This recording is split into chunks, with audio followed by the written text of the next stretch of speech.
কান্না করলে কিন্তু তোমাকে একটু কিউট লাগে না, কিউট লাগারও দরকার নাই। কিন্তু বেশি কান্না করলে কিন্তু দাঁত পড়ে যায়, এটা জানো? এক দুই তিন, কই না তো, দাঁত পড়ে নেই। যাক, বেঁচে গেছো তো। এখন বলো কি হয়েছে? কেউ কিছু বলছে তোমাকে? বাংলাতে 3 আর 3 পাইলেই তো 33টা হয়ে যেত। দুধ মজা করে না তো। তুমি জানো এক্সামের দিন কি হয়েছে? টিচার আমাকে বকা দিয়েছে, তাই আমি কিছুই লিখি নাই। আমি কি কোনো ভুল করছি যে টিচার আমাকে বকা দিবে? না, টিচার এটা একদমই ঠিক করেনি। কিন্তু তুমি এখানে একা একা বসে কান্না করছো কেন সেটা তো বলো। আমার নানু ভাই আমার এই মার্কশিটে কখনো সাইন করবে না, আর যদি সাইন করে না নিয়ে যাই স্যার আবার আমাকে বলবে। আমার নানু ভাই অনেক রাগী। কেসটা তো খুব ঝামেলার মনে হচ্ছে। আচ্ছা, তুমি আমাকে একটা হেল্প করতে পারবে? তুমি আমার মার্কশিটে একটু সাইন করে দিতে পারবে? চিটিং হয়ে যাবে না? আরে দুধ, তুমি করো তো। কি হয়েছে? Friends, friends? এই নাও বন্ধু, একটু মিষ্টি মুখ করে নাও। কি হয়েছে তোমার? কাঁদতেছো কেন? গালের রং কিসের? কেউ কিছু বলছে তোমাকে? কেউ টাচ করছে? কিরে তুই আমার মাল কেন? তুই কি আমার ব্যাচমেট না আমার খালাতো ভাই? তুই করে বলার রাইট কে দিছে তোরে? তুই কিন্তু ওর গায়ে হাত তুললা, কাজটা ঠিক করলি না ঈশান। ঈশান না, ঈশান ভাই। রেসপেক্ট দিয়ে কথা বল, নাইলে ওরে হসপিটালে নেওয়ার আগে তোরে দাফন করতে হবে। তুষার ভাই জানলে আপনার খবর আছে। তোর তুষার ভাই, হ্যান ভাই, ত্যান ভাই, সবাই রে গিয়া বল ঈশান ক্যাম্পাসেই আছে। কারোর সাহস থাকলে এসে চুলটা ছিঁড়া দেখাক। তোদের না আগেও বলছি ভার্সিটির বাইরের কেউ যেন ক্যাম্পাসের ভেতর না ঢুকে। আবার কতবারই কইছি, কিছু কইলে চেয়ারম্যানের ছেলের বন্ধু। চেয়ারম্যানের ছেলের বন্ধু হোক, চেয়ারম্যানের ছেলে হোক, আর যেই হোক, ক্যাম্পাসের ভেতর বাইরের কেউ অ্যালাউড না। কথাটা যেন মনে থাকে। আমি তো ভয় পেয়ে গেছিলাম, বুঝলি? তারপর কি হয়েছে আপু, বল না। তারপর ওই সিনিয়র ভাইটা এসে সবাইকে ছাড়ছে, আর যে ছেলেটার রং মাখাইছে না, ওইটার মাথায় এমন একটা মারছে না, ওইটার মাথায় ফেটে গেছে। আচ্ছা, ওই সিনিয়র ভাইটার নাম কি? কোন ভাইটার? আরে ওই ভাইয়াটা। ঈশান? কেন?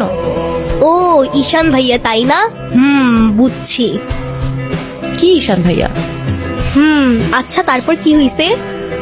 তারপর আর কি, ওই ছেলেগুলো পালালো, সবাই চলে আসছে, আমিও চলে আসলাম। মানে তুই একটা থ্যাঙ্কস বললি না? না তো। মানে কি, একটা ছেলে তোর জন্য এত কিছু করলো আর তুই বোকার মতো কিছু না বলে চলে আসলি? তাহলে কি করা উচিত ছিল আমার? কি আবার, তোর সাথে সাথে ওকে প্রপোজ করা উচিত ছিল। এই, তুই এত পাকা পাকা কথা বলতেছিস কেন? চা পড়তে বস। ওই মায়ের জন্য সেদিন ঈশানে ঝামেলা করছিল।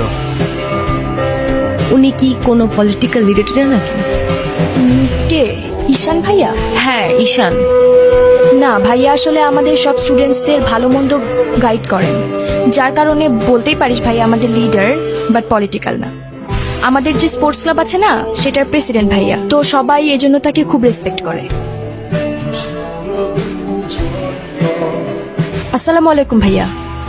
ওয়ালাইকুম আসসালাম। কি অবস্থা রাইসা? ক্লাসটা সব ঠিকঠাক চলতেছে তো?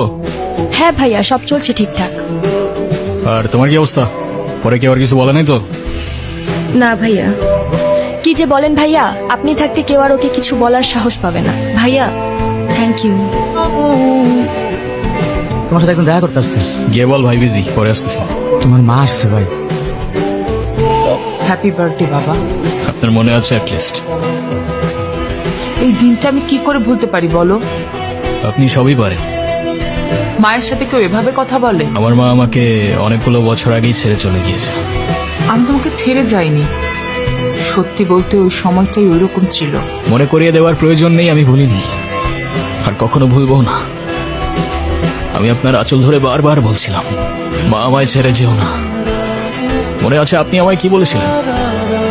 আপনি আমায় ধাক্কা দিয়ে দূরে সরিয়ে বলেছিলেন যেন আমি আপনার পেছনে আসি। তারপর আমি তো কখনো আসিনি, তো আপনি কেন বারবার চলে আসেন? আমি তোমাকে না দেখে থাকতে পারি না বাবা, আমি তো শুধু তোমার জন্যই আসি। সরি, আপনি অনেক বেশি লেট করে ফেলেছেন। আর এমনিতেও আপনাদের জন্য আমার আর কোনো ইমোশনস কাজ করে না। তুমি ওনাকে বলো নাই তোমার সাথে যেন আর দেখা না করে? ওনাকেও বলছি আর আপনাকেও বলছি, আমাকে আমার মতো থাকতে দেন। কেন কল করেন বারবার?